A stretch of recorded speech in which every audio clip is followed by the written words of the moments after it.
В Ухте тем временем местный ковидный центр перешел на работу в 2 смены. Все для того, чтобы максимально сократить очереди к врачам. Получается ли, узнала Виктория Науменко. Ухтинский амбулаторный ковидный центр. Переполненный коридор, сидячих мест нет. Люди стоят в проходе.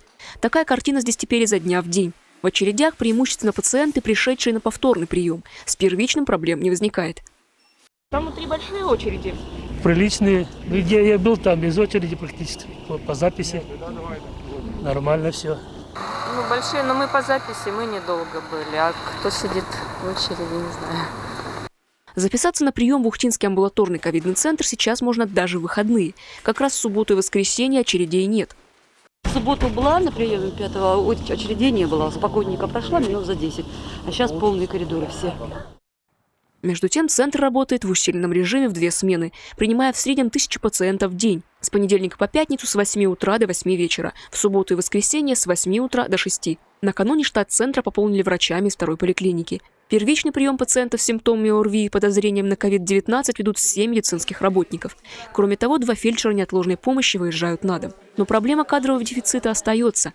Это и есть главная причина переполненных коридоров. На сегодняшний день в амбулаторном ковидном центре открыто 14 кабинетов.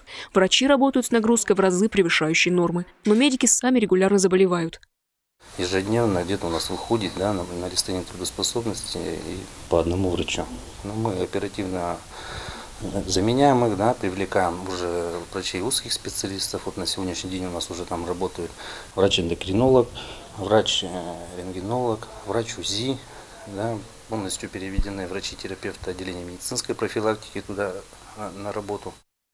Нагрузку на амбулаторное звено ухтинские медики стараются сокращать всеми возможными способами. Для работы в колл-центрах привлекают студентов медколледжа, а состояние пациентов с ковидом стараются отслеживать и по телефону, чтобы по мере возможности не приглашать их на повторные приемы. Мы их обзваниваем по специальному чек-листу, где прописываются самочувствие пациента, температура, как он принимает лекарственные препараты, есть ли ухудшение или улучшение самочувствия. И вся информация потом передается лечащему врачу для того, чтобы можно было либо пригласить на прием, либо откорректировать лечение у этого пациента. Кроме того, для контроля за очередностью в ковидном центре в ближайшее время установят видеокамеры. Это будет выведено на рабочие столы администрации учреждения, заместителей главного врача. И в реальном режиме мы сможем уже смотреть, контролировать очереди и в случае принимать решения о увеличении количества работы кабинетов и увеличив количество врачей. Сейчас в Ухтинской поликлинике готовят документы для покупки оборудования, а еще просят пациентов терпимее относиться к возможным очередям. Со своей стороны медики делают все возможное.